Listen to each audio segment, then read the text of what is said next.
de Inteligencia, les damos la más cordial bienvenida a este curso denominado Las claves de la prevención del delito.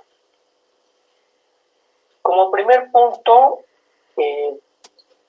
la compañera Anaís Zamora nos va a hacer el favor de leer la semblanza curricular del ponente.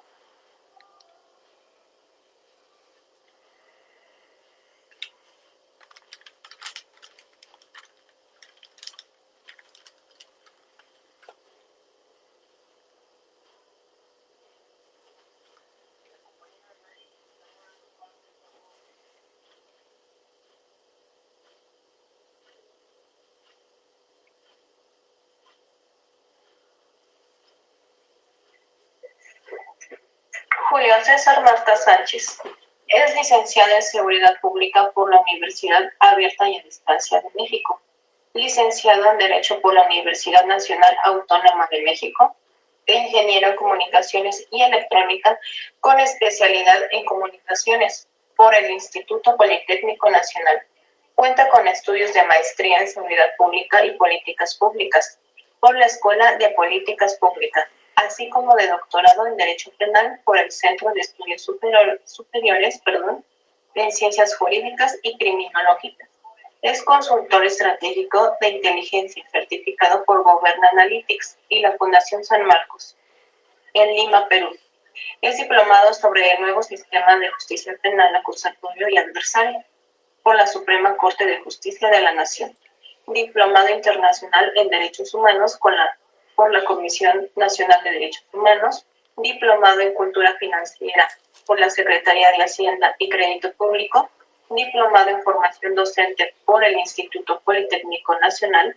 Se ha desempeñado como asesor en asuntos de seguridad pública por el Instituto de Politécnico Nacional, como jefe de Departamento de Extensión y Apoyos Educativos en el Instituto Politécnico Nacional, como jefe de la División de Inteligencia en la Dirección de Seguridad Pública de Ecatepec, como secretario técnico en la Cámara de Diputados, como asesor en el Senado de la República, como asesor para el Consejo de Administración de Petróleos Mexicanos, así como catedrático del Instituto Politécnico Nacional. También fue postulante al Consejo Nacional de Seguridad Pública. Gracias, doctor. Adelante.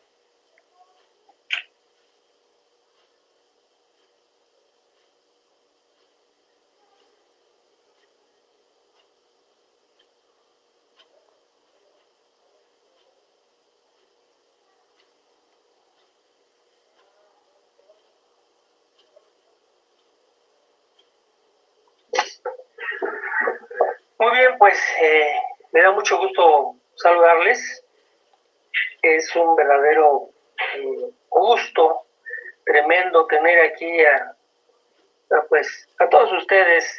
Quiero saludar a la comunidad internacional que nos acompaña de Perú, de El Salvador, de Estados Unidos, de Colombia, de Veracruz. Bueno, Veracruz es de aquí, perdón. Y tenemos también gente de otras personas de otros estados, de Veracruz, de Querétaro. Los saludo con mucho gusto.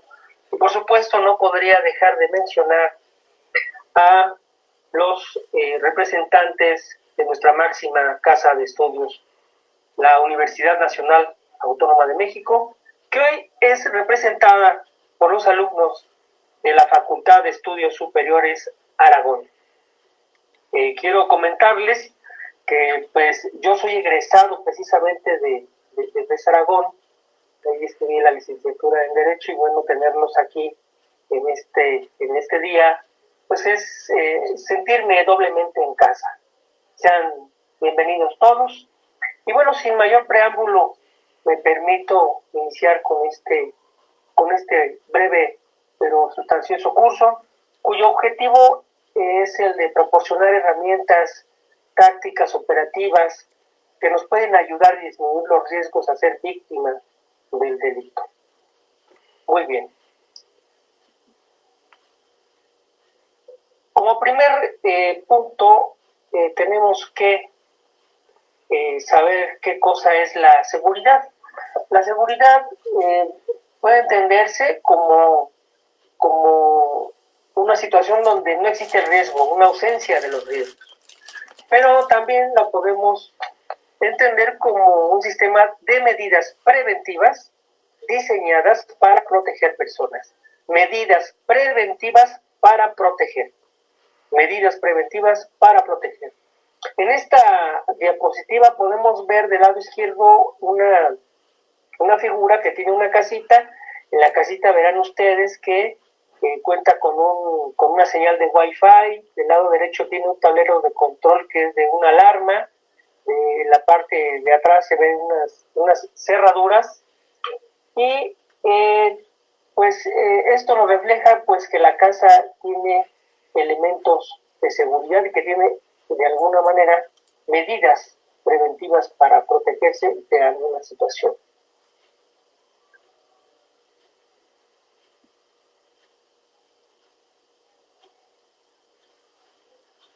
Por otro lado,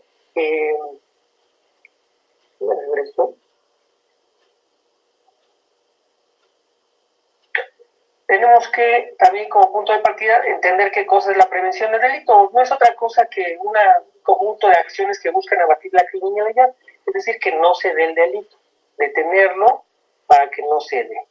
Al respecto, la ONU nos refiere a que son una serie de estrategias y medidas para reducir el riesgo. ¿De qué? Pues de que se produzcan los delitos. También nos refiere que esto busca evitar los efectos perjudiciales en las personas, en la sociedad, y evitar el temor pues a la delincuencia que normalmente se tiene. La disuasión del delito la vamos a entender también como un conjunto de acciones que buscan evitar la consumación del delito. Es decir, por ejemplo, vamos a pensar que hay un delincuente que está en una esquina, está a 2 locales, una farmacia, y va a asaltar, se dispone ya a asaltar, cometer un robo. Entonces está a la expectativa, está acechando. En ese momento llega una patrulla con unos 8 elementos, debidamente uniformados, con sus armas, todo. Y al ver que llegan esos elementos, pues entonces esta persona que quería cometer el delito ya no lo puede hacer, ya no lo hace, decide retirarse. En ese momento decimos que se disuadió el delito. Y nosotros, más adelante, lo voy a explicar. Vamos a también a entender cómo podemos establecer medidas disuasivas del delito. Tenemos también que ver el perfil de un delincuente común a un delincuente de la delincuencia organizada. El delincuente común es aquel que no pertenece a la delincuencia organizada y que además comete la mayoría de los delitos que nos afectan a todos nosotros, como por ejemplo el robo a transeúnte, robo de vehículo, robo de transporte.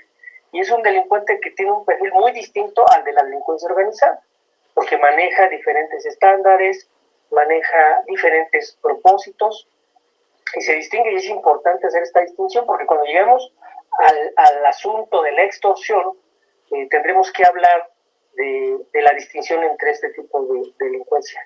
Ahí vemos a un sujeto, precisamente alguien que había robado, está siendo asegurado por elementos de la policía. Nos refiere la ley de la materia en relación a la delincuencia organizada, que cuando 3 o más personas se organizan de forma permanente y reiterada para cometer alguno de los siguientes delitos, se considera que es delincuencia organizada. Aquí ustedes pueden ver en la imagen, tenemos a una serie de personas encapuchadas que tienen armas de alto calibre. En la parte de abajo hay alguien que está apostado como en una posición de francotirador. Podemos ver que trae un fusil Barrett calibre 50 y por ahí tenemos armas largas con cargadores. No son armas semiautomáticas, son automáticas de repetición. Ahí tenemos al frente un fusil ametralladora ligera conocido como PAL. ¿Y qué delitos cometen estos cuates? Bueno, pues narcotráfico, terrorismo, cometen tráfico de personas, cometen secuestro, contrabando, corrupción de menores, acopio y tráfico de armas, y bueno, la defraudación fiscal se incluyó dentro de la delincuencia organizada, pero esto es reciente, esto se refiere a otro aspecto de la criminalidad. La perfilación criminal, bueno, ustedes habrán escuchado, todos habremos visto alguna vez el programa muy interesante, se llamaba Mentes Criminales, y este programa pues nos da un enfoque, una pincelada de lo que es la perfilación criminal. Y bueno, ahí se trataba de que buscaban a una persona que era desconocida, que no tenían su identidad, pero que necesitaban capturarla porque pues ya había secuestrado a alguien y ya tenía a alguien ahí bajo su poder y tenían que rescatarlo. Entonces es una herramienta que nos ayuda a identificar a un agresor que no conocemos y que en los crímenes no se tiene un motivo claro, y ahí nos va a ayudar la perfilación criminal. El riesgo es la posibilidad de sufrir un daño bajo ciertas circunstancias. En este caso, nosotros hablamos del riesgo en el tema de seguridad, pues entonces es la posibilidad de sufrir un daño bajo las circunstancias de la inseguridad pública. Una amenaza que también se maneja en el tema de seguridad es un indicador que nos quiere decir que existe un peligro. Una evaluación del riesgo nos permite establecer la magnitud de los posibles peligros, es decir, si el peligro es menor o el peligro es mayor. Ahora vamos a ver algo muy interesante que se llama el cuadro del delito, que nos determina en 4 condiciones cómo es que el delincuente trabaja y qué es lo que hace finalmente para poder delinquir. Quiero decirles que cuando las 4 condiciones del delito se cumplen, las 4, se da el delito. Si alguna de las 4 condiciones no se cumple, entonces pues a lo mejor no se va a cumplir. Y el primer elemento del cuadro del delito es la ambición. Y lo voy a decir muy claro. El delincuente actúa en su primer momento por ambición. El delincuente actúa por ambición. El segundo elemento, el delincuente busca siempre ocupar el menor tiempo posible la comisión del delito. Normalmente es rápido. Si ustedes recuerdan alguna vez que desgraciadamente les haya tocado ser asaltados o robados, recordarán que el robo fue rápido. Entonces es una característica que alimenta el cuadro del delito. Tenemos también que el delincuente busca siempre el menor riesgo. Obviamente no va a robar, no nos va a asaltar enfrente de una patrulla. Hay casos excepcionales, pero hablamos de la delincuencia organizada. Entonces el delincuente pues va a buscar que haya condiciones. Y el cuarto y quizá el más importante del cuadro del delito es el delincuente siempre va a buscar aplicar el elemento sorpresa, siempre va a buscar sorprender a la víctima. Ahora vamos a ver este cuadro del delito que es fundamental para entender esta dinámica por cada una de las elementos o condiciones. La primera condición, el delincuente actúa por ambición, y esto lo debemos repetir en nuestra mente. El delincuente actúa por ambición. Y aquí viene lo interesante. ¿Cómo es que el delincuente actúa por ambición o por dónde se percibe la